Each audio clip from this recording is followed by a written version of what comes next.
persistent low backache and pelvic floor dysfunction in women.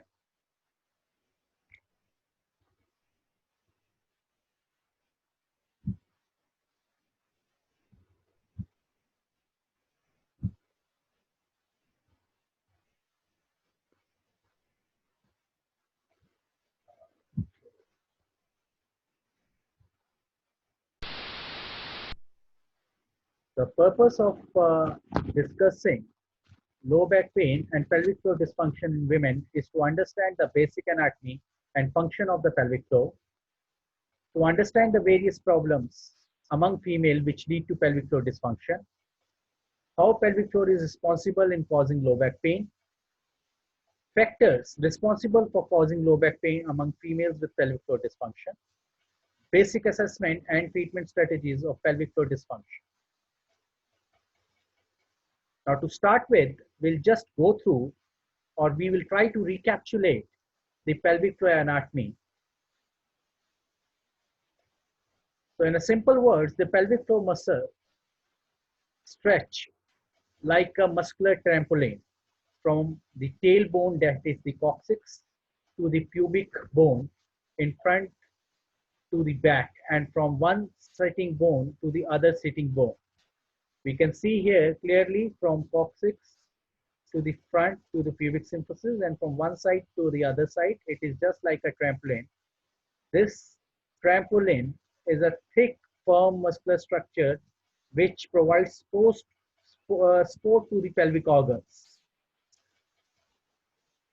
Now, pelvic floor has got 5 layers. The layer 1 is the urogenital triangle. The layer 2nd is the urogenital diaphragm. Third layer is the pelvic diaphragm, and then is the perineal body. And something which is of main concern for us so far as the pelvic floor dysfunction is concerned, it is the pelvic diaphragm. Layer 1 consists of bulbocavernous or bulbospongium in case of men, ischio-cavernous muscle, superficial transverse perineal muscle, and external sphincter, anal sphincter. Layer 2 of the pelvic floor consists of urethral sphincter, that is the smooth muscles of the urethral sphincter, compressor urethrae, sphincter urethrae vaginalis, deep transverse perineal, and perineal membrane. Whereas the layer 3, which is of concern to us so far as pelvic floor dysfunction is concerned, is referred as pelvic diaphragm. So pelvic diaphragm is a wide but thin muscular layer of tissue that forms the inferior border of abdominopelvic cavity, composed of broad funnel-shaped sling of fascia and muscle. It extends from pubic symphysis to the coccyx and from one lateral side wall to the other. Now, basic muscles which combine or which are a part of a pelvic diaphragm include levator ani, coccygeus, piriformis, obturator internus, arcus tendinus of levator ani, and arcus tendinus fascia pelvis. Whereas levator ani basically is composed of pubococcygeus and iliococcygeus. These are the two muscles which are mainly of concern. A perineal body is a fibromuscular structure located between the vagina, testicles, and the anus, attaching to the sides of ischiopubis rami by the deep transverse perineal muscle. It is known as central tendon of the pelvis because many pelvic floor structures intersect with the perineum at this structure. The other muscles which directly or indirectly, or I would say that which indirectly form a part of a pelvic floor, or they are basically the one which affect the pelvic floor function, include psoas, rector abdominis, and transverse abdominis. Now, what are the main functions of the pelvic floor? Now, pelvic floor muscles are extraordinary multitaskers. They are not the one which have a single action or a single function to play. They have multiple functions and important functions to play in our body. And I would say The pelvic floor, though it has an important function to play in our body and the multiple functions which they carry out, still they are the one which are the most ignored. The basic function for the pelvic floor are pelvic organ support like that of the uterus, bladder, urinary incontinence, fetal urinary continence, fecal continence, voiding, childbirth, sexual function, pelvic stability, lumbar stability, breathing. These are the basic functions of the pelvic floor muscle. So to elaborate upon the functions of the pelvic floor, here we can just go through them. The pelvic floor muscles, they support the internal organs, that is vaginal and rectal wall. And it has been studied and it was studied by Fubiner in 2012 that pelvic floor muscles are very important for supporting the vaginal and the rectal walls. And weakness of these pelvic floor muscles lead to the prolapse, or what we call it a uterine prolapse or the vaginal wall prolapse or the rectal prolapse. Sphincter control of the urethra and vagina and rectum is also an important function which pelvic floor muscles play. Sexual function for orgasm and blood flow is another important function of the pelvic floor. As we contract the pelvic floor contraction in case of the male is the one which is responsible for ejaculation and erection and sexual arousal in case of the females. Then some pump action of the pelvic floor for venous and lymphatic return. The pelvic floor muscles are responsible to carry out or to cause a negative pressure which is important for the return of the venous blood and for the lymphatic drainage. Optimal stability of the pelvic joint and the spine is another important function of the pelvic floor.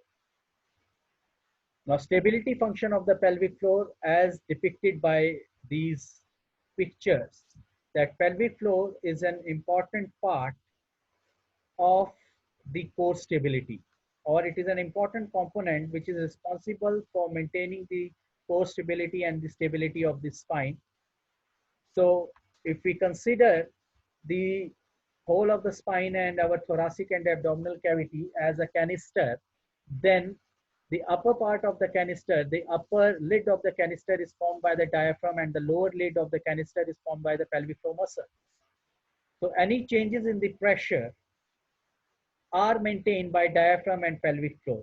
And in case of the weakness of the pelvic floor, the pressure exerted from up downwards could not be maintained or could not be held because of the weakness of the pelvic floor, and that in turn can lead to collapse of the organs, the pelvic organs.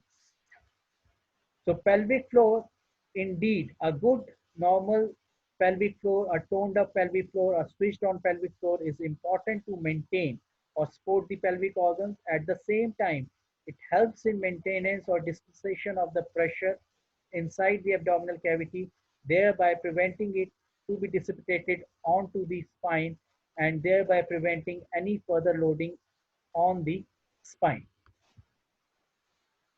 What are the common pelvic floor problems? The problems with the bladder and or bowel caused by weak pelvic floor muscles or tears in the connective tissue. One or the more symptoms can arise because of the pelvic floor problems.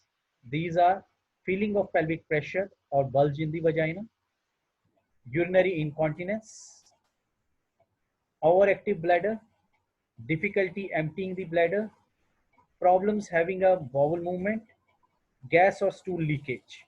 So it is very important to understand that in case of any pelvic floor dysfunction, we can have these particular problems which can arise in case of a female.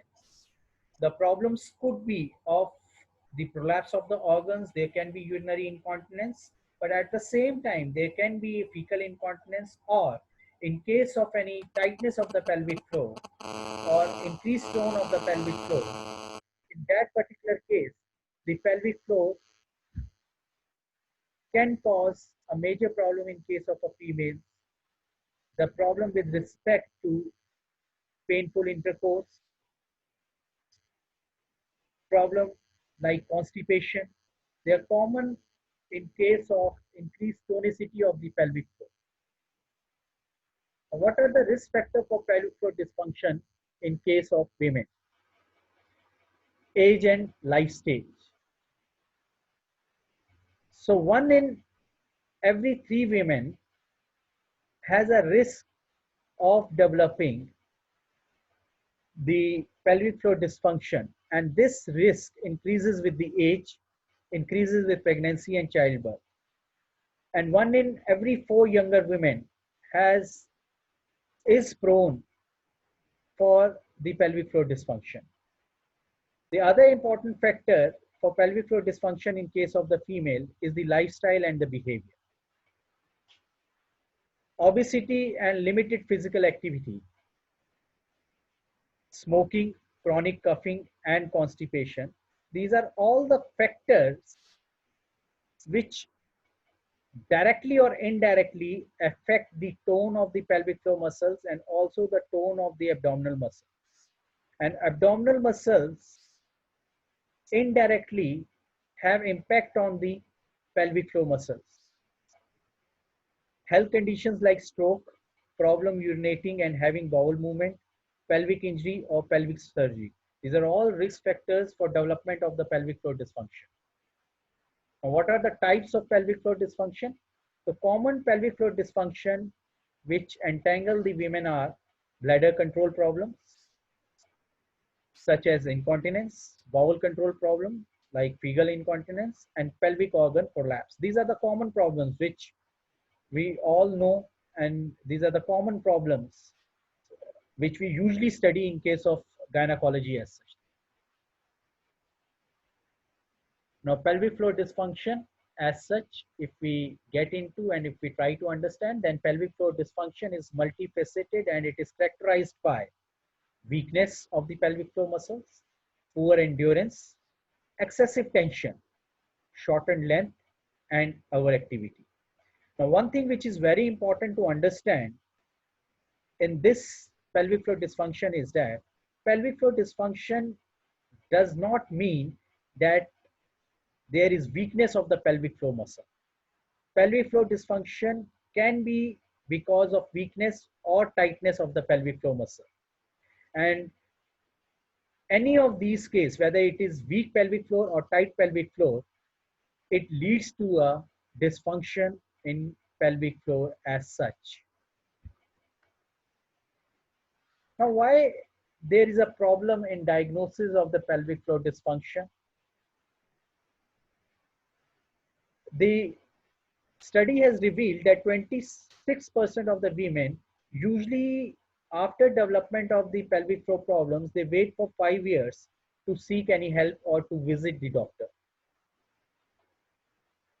33% wait 1 to 5 years to seek the medical consultation, and only 41% seek medical consultation or advice within 1 year.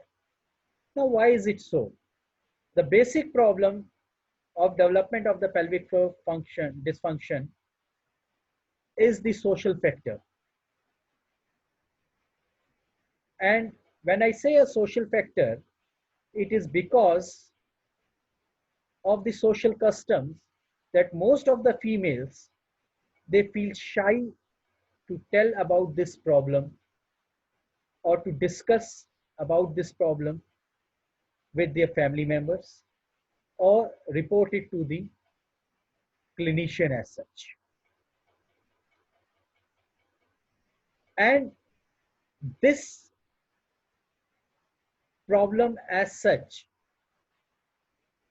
is also because of the ignorance among the female,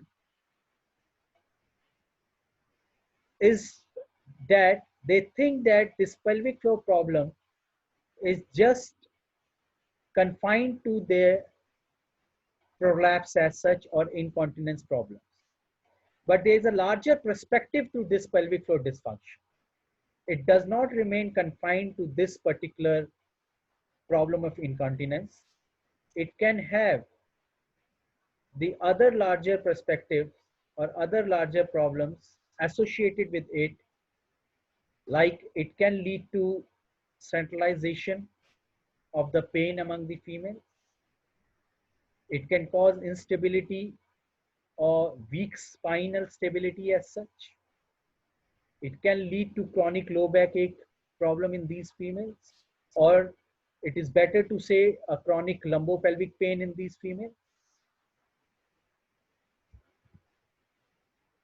Now, what are the clinical presentation in pelvic floor dysfunction? Many women with pelvic floor dysfunction present with posterior pelvic tilt, decreased lumbar lordosis, and 78% of the women seeking treatment for low back pain report urinary incontinence, insufficient activation of postural musculature. Now, pelvic floor has a major function to play in maintenance of the core stability of the spine. Any problem, whether it is weakness or tightness of the pelvic floor, will lead to alteration with respect to the stability of the spine and will also lead to changes in the structure of the spine or the posture of the spine, with changes in the pelvis, leading to pelvic tilting. And this pelvic tilting will lead to altered mechanical loading over the spine, which in turn will cause further mechanical loading over the postural muscles, which in turn will lead to a problem of low back pain. Now, what if we see a low back ache as such, then low back pain is number one cause of global disability and also the number one reason for visiting primary health care provider. Now, highest prevalence of low back pain is among women aged 40 to 80 years. And studies have revealed a strong linkage between the low back pain and pelvic floor dysfunction. And it has been found that pelvic floor dysfunction is highly correlated with lumbopelvic pain. Now, when we say that the common age group for the women is 40 to 80 years, we need to understand that by this time, usually by the age group of 45 years or above, the females, they attain menopause, and because of the menopause and because of the change in the estrogen level and all, the pelvic floor weakness or the pelvic floor muscle weakness, it gets initiated.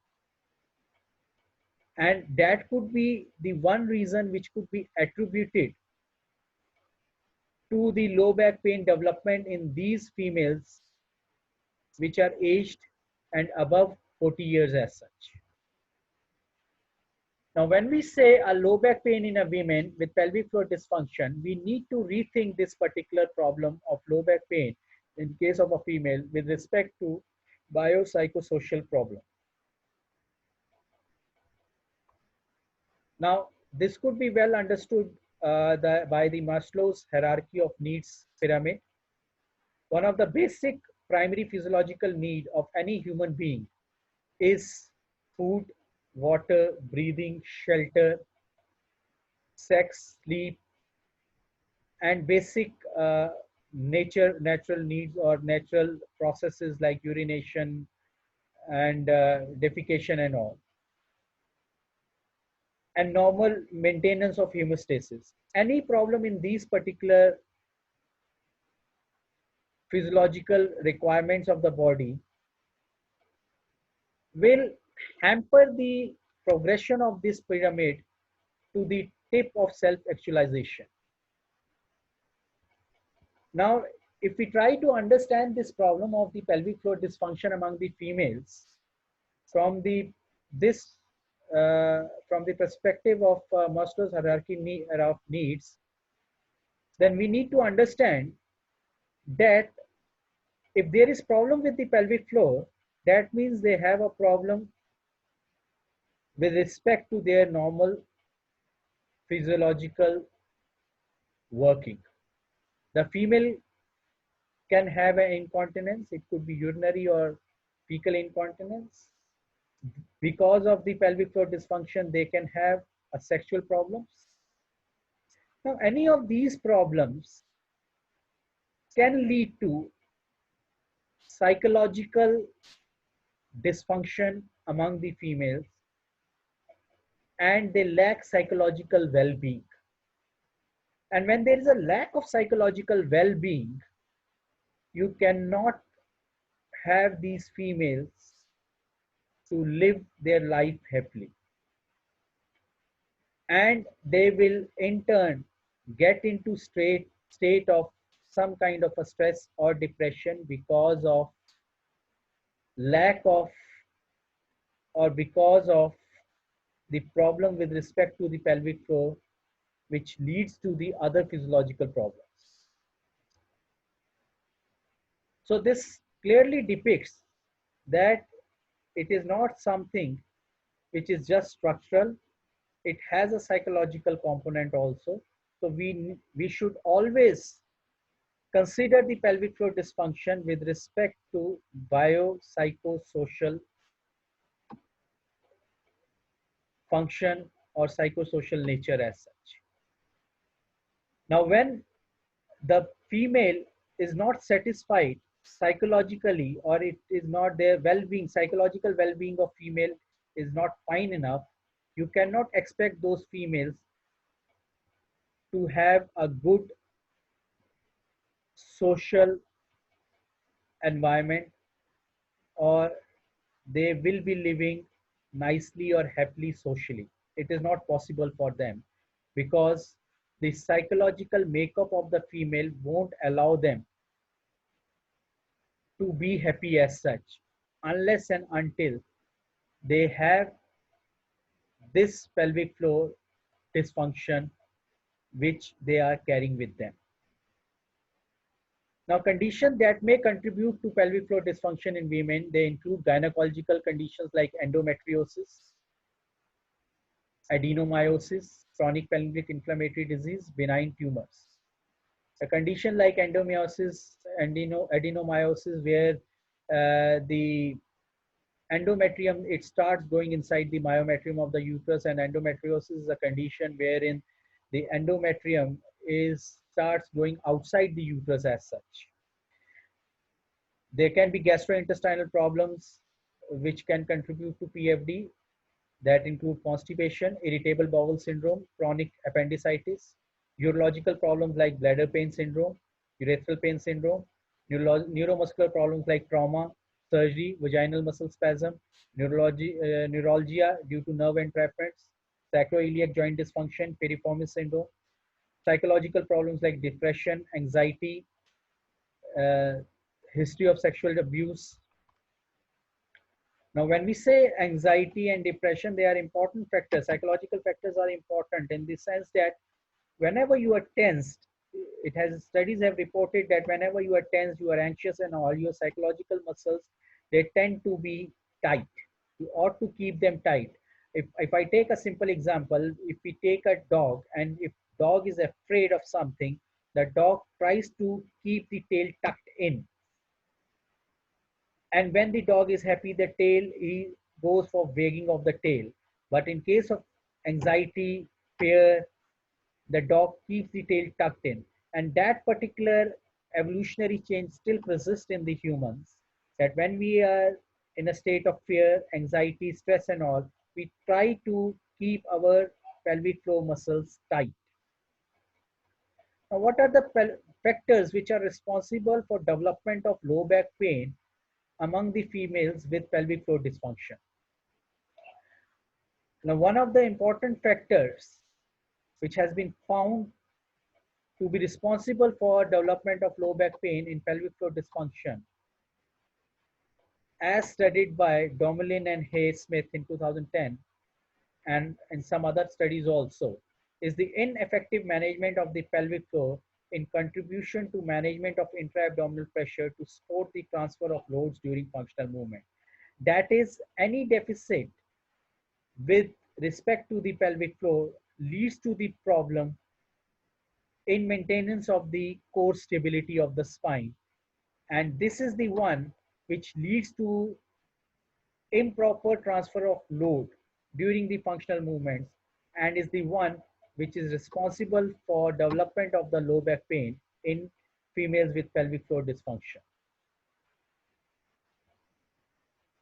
Now, other factor which is responsible for the development of low back pain in PFD is the pelvic floor muscle itself.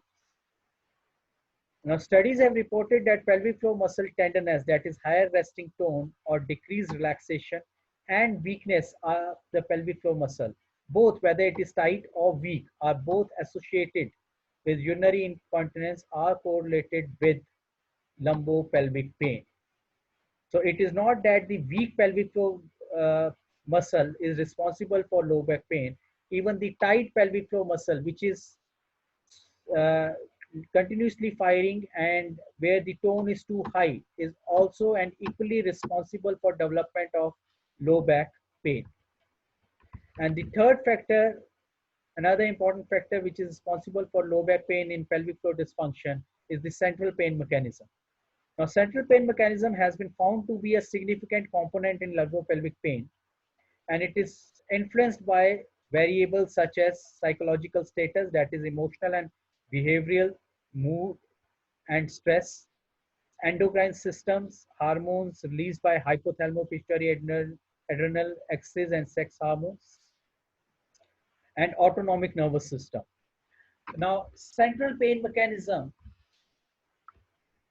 basically depends upon the psychological status of these females, and females who get this pelvic floor dysfunction and are suffering from this pelvic floor dysfunction for a long time, because of the chronicity of the problem, they lead to development of a central pain mechanism. And this central pain mechanism is further influenced by the hormones. And there is an alteration or an altered function of the hypothalamo pituitary adrenal axis. And what has been found in studies that there is decrease in the serotonin level. And as a result of that, the patient develops with the problems of anxiety, stress, and depression. And because of the menopause and all in elderly females, the estrogen level, it decreases. And as the estrogen level decreases, the serotonin level decreases. And it in turn leads to the development of the problems like stress and anxiety and other psychological factors. And all these factors in turn will lead to development of various autonomic disturbances in these females. And as a result, they can lead to development of a centralization of a pain. They can have a problem of allodynia and all those problems with respect to the centralization. So central pain mechanism, weakness or tightness of the pelvic floor muscle, altered load transfer system of the pelvic floor muscle, all these three major factors which develop because of the pelvic floor dysfunction are responsible for development of low back pain in females. Now, how to assess this pelvic floor dysfunction? The first thing which is important with respect to pelvic floor dysfunction is history. It should include questions about women's pain, menstrual cycle, bowel and bladder function, sexual function, level of functioning, how pain affects women's life and ADLs, comorbidities, medicines. Here the medicines are important with respect to those medicines which can lead to constipation, because a female who has a tight pelvic floor are the one which are suffering from constipation and all. And if medicines which cause constipation are being taken by the women, that will further add up to the problem and are not going to relieve the female of that particular problem, and it will add up to the pelvic floor dysfunction. Now, how to screen a female with pelvic floor dysfunction? We need to ask 5 questions to identify generalized pelvic floor dysfunction. The first thing we need to ask to a female is regarding any urinary incontinence, any fecal incontinence, chronic constipation, painful intercourse, that is dyspareunia, any pelvic organ prolapse. Now we need to ask whether female has any complaint of incontinence, urinary incontinence, that is whether there is any leakage of urine or leakage of feces, that is fecal incontinence, or they are complaining or they suffer from a problem of chronic constipation, or if they complain of any dyspareunia, that is pain during intercourse, or if anything is you can just is visible on examination like pelvic organ prolapse. You need to use specific question and test to identify potential overactivity, and these questions include whether there is pain during intercourse, whether female has any perineal, groin, genital or lower abdominal pain. You need to check for the Faber's test. You need to just see whether you have to do the Faber test and see whether their Faber test is positive or negative in order to rule out any problem with respect to obturator and other muscles which have a linkage with that of the pelvic floor, and their dysfunction will definitely lead to the problem in the functioning of the pelvic floor. Conditions which are generally associated with the weakness are lower level of disability. Stress is more common, stress incontinence is more common than the urge incontinence, and there is always a pelvic organ prolapse. Now, what are the comorbidities which can add to the central pain mechanism which contribute towards the low back pain? That is the chronic fatigue syndrome, irritable bowel syndrome, primary dysmenorrhea, that is dysmenorrhea is the painful menstruation. Primary dysmenorrhea is the one which is without any underlying pathology as such. Migraine, headache, chronic pelvic pain and endometriosis. Vaginismus, that is the hypotonicity or spasm of the vaginal muscles, which can lead to dyspareunia as such. Myofascial pain syndrome and interstitial cystitis. Now, how to assess the pelvic floor dysfunction? Now, one thing which is very important with respect to the pelvic floor dysfunction assessment is that when we just assess any particular part in the body, so far as orthopedic conditions are concerned or any other condition like abdomen and all, we expose that particular part and we assess that particular part.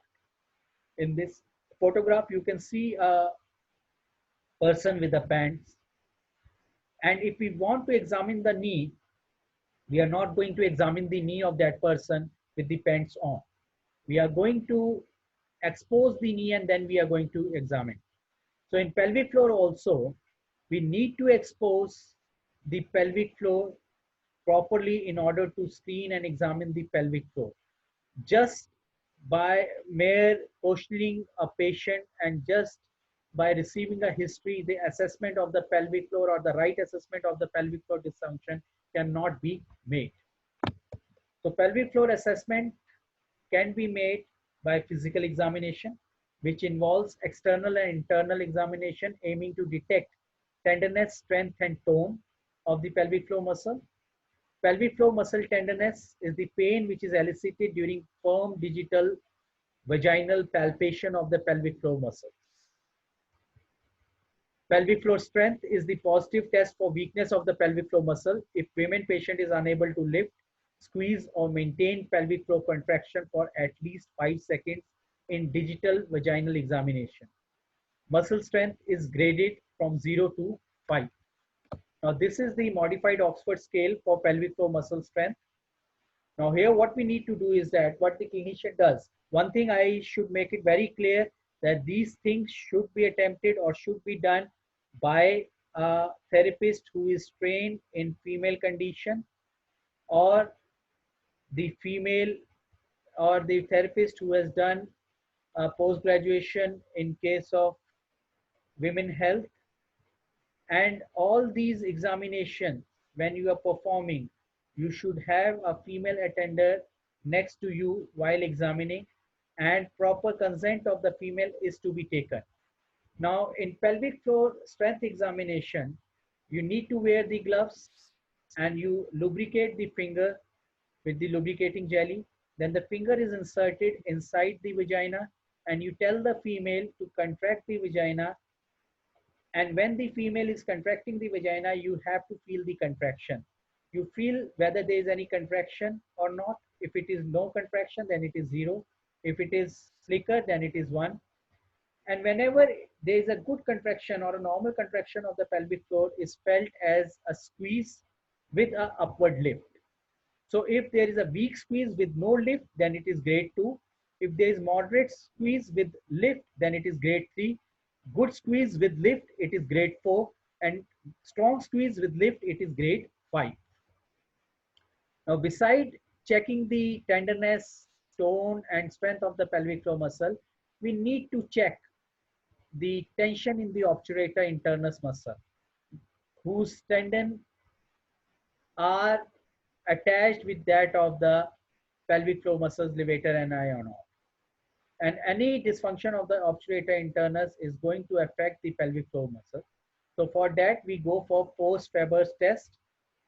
And patient reports pain when the leg is flexed, abducted, and externally rotated while in supine. Pain is provoked in SI joint when examiner applies overpressure to the knee and opposite ASIS. So when you go for a Faber's test, and if it is positive, that means that there is tension in obturator internus, and that could be one of the factors for pelvic floor dysfunction. Now, what are the tips to judge referral pattern of tension in obturator internus? How we can judge whether the obturator internus is involved and it is causing a problem or not? How does tension in obturator internus mimics?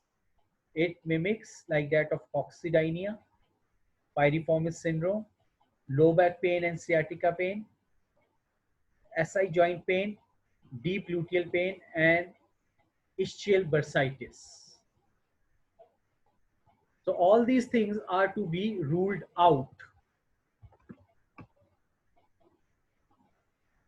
Now, going through the assessment of the PFD.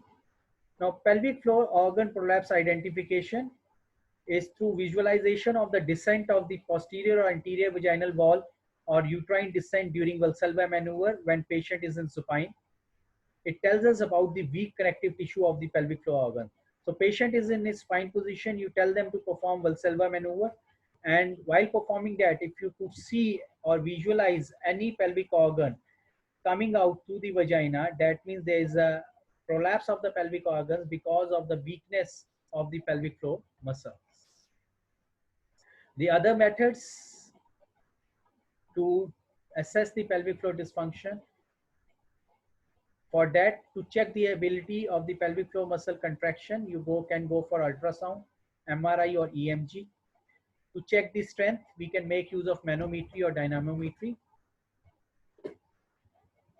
Now, one thing which is very important with respect to the assessment of the pelvic floor dysfunction is that, I just go back to the initial slides. One of the major problem is that every clinician is confused and no one assesses the pelvic floor dysfunction properly, or we ignore the pelvic floor dysfunction. Why? Because everyone is confused that basically pelvic floor is, or pelvic floor comes under whose domain, whether it comes under the domain of the orthopedician. The basic reasoning for that which is given by some people is that since it is the pelvic floor muscle, so it has to be looked by the orthopedic surgeon. But on the other side, there is another view that since these involve the area where the private part of the patient or a female are present, so it is to be checked by the gynecologist. So it is something which is ignored because gynecologists do not want to take the onus, and they say that it is something related to the muscle, and orthopedic surgeon is to look for it, and orthopedic surgeons say that this is to be looked by the gynecologist because it is present in the area where the genitals are present, female genitals are present. So in this particular problem, this is something which is ignored, and it is not properly diagnosed or not properly screened, and is usually missed so far as female problems with respect to pelvic floor is concerned. Now moving on to the treatment, one can see the photograph of the old hand here. Now these old hands are given in order to suggest that you don't require anything extraordinary to treat the pelvic floor dysfunction. So I have completely mentioned here that you have to be evolutionary rather than revolutionary. You don't have to just develop some new techniques. Instead, you need to have a maturity with respect to the sense of assessment, with respect to the understanding of the pelvic floor dysfunction, and maturity with respect to the examination of the pelvic floor dysfunction. So a mature hand and experience and the clinical expertise are required for the proper examination and evaluation of the pelvic floor dysfunction. Once it is properly evaluated and diagnosed, then you have to use your basic techniques or your basic strategies depending upon the requirement of the patient or depending upon the prevailing condition of the pelvic floor muscles, whether it is tight or weak or whatever problem is there. So a good expertise with respect to the clinician who is treating the female is of utmost importance when dealing with the pelvic floor dysfunction. Now, treatment of pelvic floor dysfunction is multifaceted. There are different treatments which are recommended. The first is the lifestyle modification. The lifestyle modification includes encouraging normal pain modulating system. The key pain modulating systems are exercise and sleep. We all know that exercise is a very good means of relieving the pain, as it causes the release of endogenous opioids. Exercise reduces pain, increases level of functional fitness, improves sleeps, reduces fatigues, improves mood, depression, anxiety, reduces weight, and sleep reduces the ability to cope up with the pain. So here you can see clearly that if there is a disease, it leads to tense muscle, and these tense muscle leads to poor sleep, and that leads to anxiety and stress, difficulty in emotions, depression. Again, you take medication, it leads to further development of disease, and that vicious cycle carries on, and it leads to pain fatigue cycle. So we need to break this this cycle. So it is always good that if we can initially break this cycle by natural means of exercise or sleep, rather than getting into a state where we are dependent upon the medications. The other treatment is the dietary modification. Diet rich in fruit, vegetables, they reduce free radicals and stress on the body and improves immunity. These food along with water have been found to reduce constipation. Now minimize intake of caffeine, carbonated drinks, alcohol, spicy food, which contribute to pelvic pain. Avoid smoking. It has been found to increase the comorbidity of depression among patients with pelvic floor dysfunction. In case of severe pain, patient can be provided with NSAIDs and antidepressants and psychological stress management strategies. Now, so far as physiotherapy treatment is concerned, this is very important to understand. This quotation that one size fits all, a wrong notion. Why I am saying this? Because when we talk about pelvic floor dysfunction, one of the common notion which is set in our mind is that pelvic floor dysfunction means pelvic floor weakness. And when we talk about pelvic floor weakness, something which is instant, which comes to our mind is that, okay, start with Kegels. But it is not the case with the pelvic floor dysfunction. We have just went through these slides and we have understood that what are the functions, various factors which are responsible for pelvic floor dysfunction and what different types of pelvic floor dysfunctions are there. So it can be weakness or it can be tightness also. So if you start with any exercise program, it is important that you consult with your therapist or doctor, and also to understand which particular type of pelvic floor muscle dysfunction you are having. So tips for treatment of pelvic floor muscles with respect to the hypertonicity of the pelvic floor. In case of hypertonicity of the pelvic floor, what should be the physiotherapy strategies? The first is the anti-gravity position. Now, these anti-gravity position are to offload the pelvic floor muscle to reduce discomfort, and these include these anti-gravity position include avoiding prolonged standing or prolonged sitting. So we should avoid prolonged standing or prolonged sitting, which have a major effect of a gravity, and these pelvic floor muscles have to work against gravity, which creates a more problem and dysfunction. We can apply heat, a mild heat for 15 to 20 minutes to relax pelvic floor and to relieve pain. We can go for pelvic floor relaxation. Now, for pelvic floor relaxation, we usually tell a person or a patient to sit and relax themselves. Then they should go for a diaphragmatic breathing. Through nose, they should breathe in, and they should breathe in. When they are breathing in, they should gently feel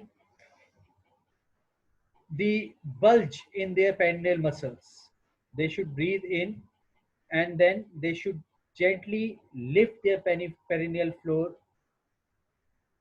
upwards, and then they have to breathe out slowly by bulging it out slowly as such.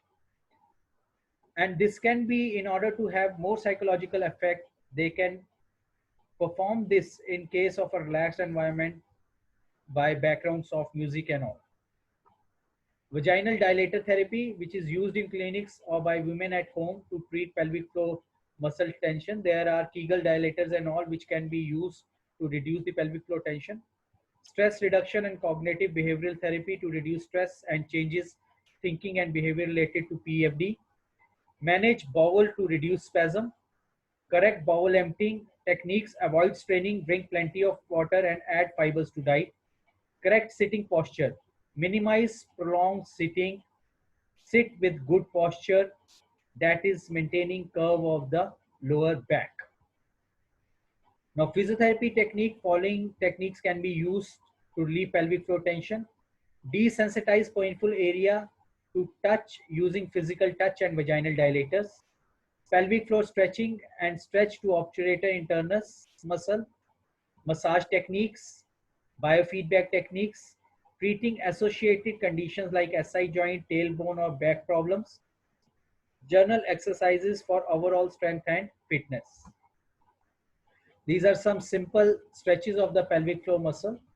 These are the exercises by which we can stretch the pelvic floor muscles. If they are tight, that is hypertonous or tight pelvic floor muscle require a stretching. This is the basic technique of pelvic floor massage as such and pelvic floor stretching. pelvic floor muscle, specific localized stretching of the pelvic floor muscle, and the massage. But these pelvic floor massage is to be performed by a pelvic floor therapist or a massage therapist who is trained in pelvic floor muscles, or by the female themselves. Now, these are the exercises which should be avoided in case if there is a pelvic floor tension. These include Kegel exercises, because Kegels are usually performed to strengthen the pelvic floor muscles. The muscles which are already hypertonous or have increased strength or which are switched on, if you perform Kegel exercises, that is going to further aggravate the problem and make the muscles more tensed. Core abdominal exercises should be avoided. That is again going to increase more tension in case of pelvic floor. Heavy lifting or heavy activity, high impact exercise such as running, prolonged sitting and standing, and painful intercourse. Now, what are the tips for treatment of pelvic floor muscle in hypotonicity or weak pelvic floor muscles, or we can just treat them?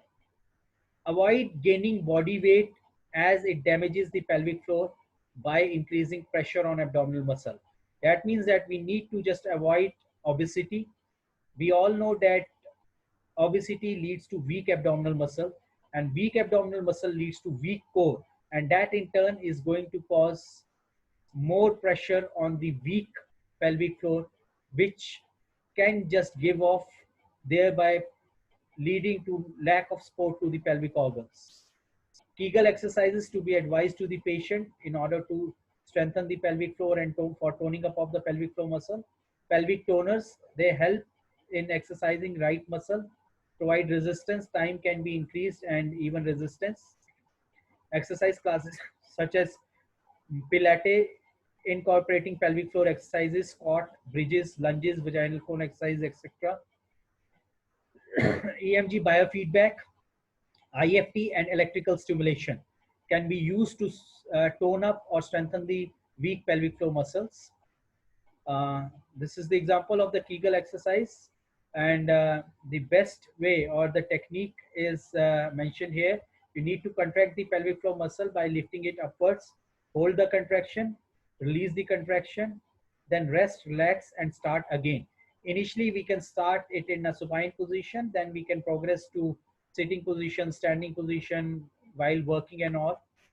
Uh, this is the correct action, how we have to just lift or contract our pelvic floor, and this is the incorrect action as such.